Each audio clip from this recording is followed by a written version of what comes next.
Ketika PKS menyambung Partai Demokrat mendukung Anies 2024, maka tiket Anies maju untuk jadi bakal calon presiden 2024 sudah didapat tiketnya.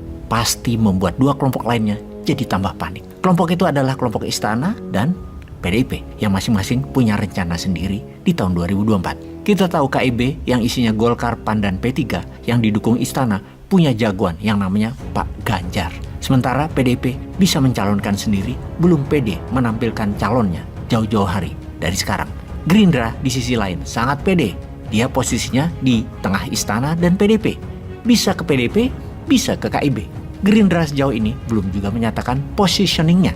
PDIP sendirian sulit melawan koalisi perubahan. Sementara KIB perlu Gerindra.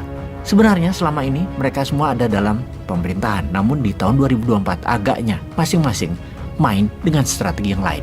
Sementara itu, skenario apapun masih bisa dimainkan, termasuk tahun 2024 tersebut dibatalkan, tidak ada pilpres, dengan risiko chaos tentunya. Kita ke skenario tidak ada di tahun 2024 pilpres tersebut, yang mungkin perlu ide-ide lain atau saran lain. Sejauh ini, ramalan resesi 2023 belum berdampak ke Indonesia. Sejauh ini, harga-harga di pasar terkendali.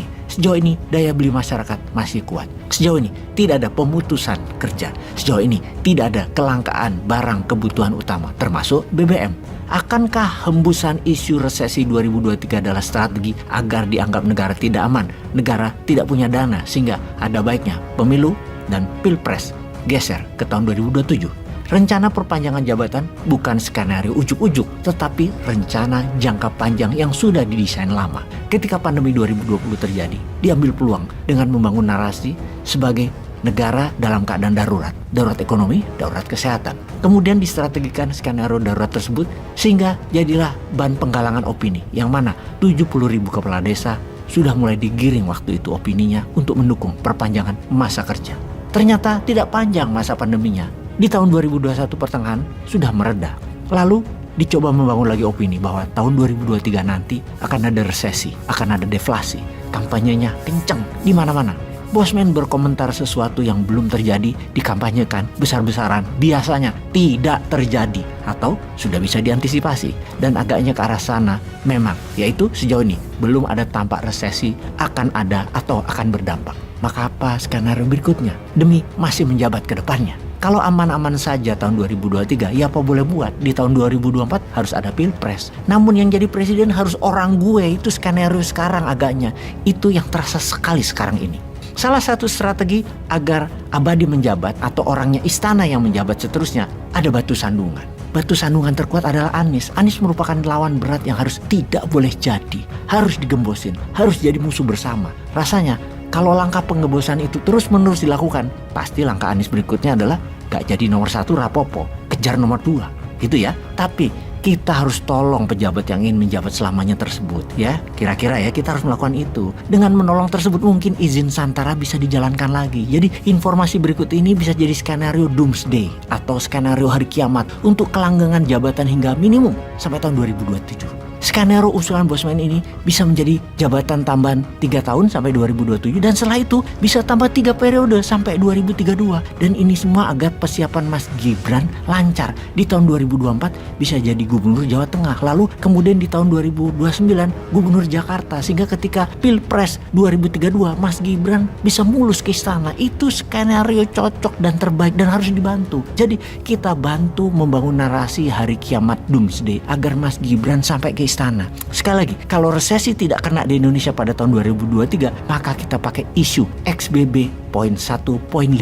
Pakailah infovirus ini agar terjadi ketidakamanan dan perlu penanganan segera. XBB lebih mematikan. Rakyat walau di booster pasti masih terpapar. Harus terpapar hingga 60% kalau perlu, dan dibuat panik. Kemudian diciptakan ketergantungan pada sang pejabat sebagai hero penyelesaian masalah. Hero inilah yang pantas menjabat selama masa darurat 3 tahun, dan nanti setelah 3 tahun kan tidak ada pahlawan lain selain pahlawan yang ada saat ini. Giring 3 periode jabatan. Pasti rakyat senang, bahagia dan mendukung. Bagaimana? Setuju? Mau dibantu dengan fakta data virus di dunia saat ini, di Amerika dan Tiongkok. Kita ke data lapangan yang menyatakan bahwa di Amerika setiap hari ada 44.000 orang terpapar XBB poin 1.5 dan BF poin 7.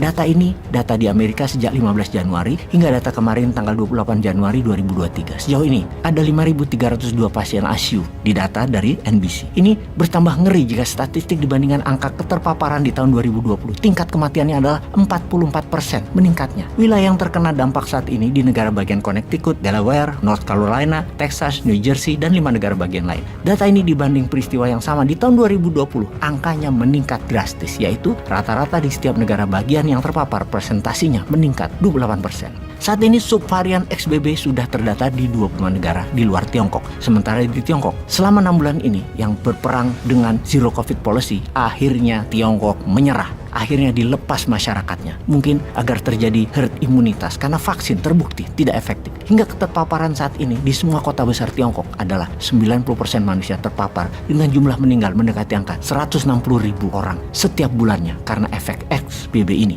Jadi kita ingatkan kepada incumbent, XBB adalah solusi. Untuk itu permudah dan perbanyak saja tenaga kerja asing dari Tiongkok untuk lebih banyak lagi masuk ke Wakanda agar keterpaparan ini bisa menjadi bahan buat solusi menjabat lebih lama lagi, juga agar semua sesuai dengan rencana selamanya berkuasa. Bismillah, Komisaris di Mars.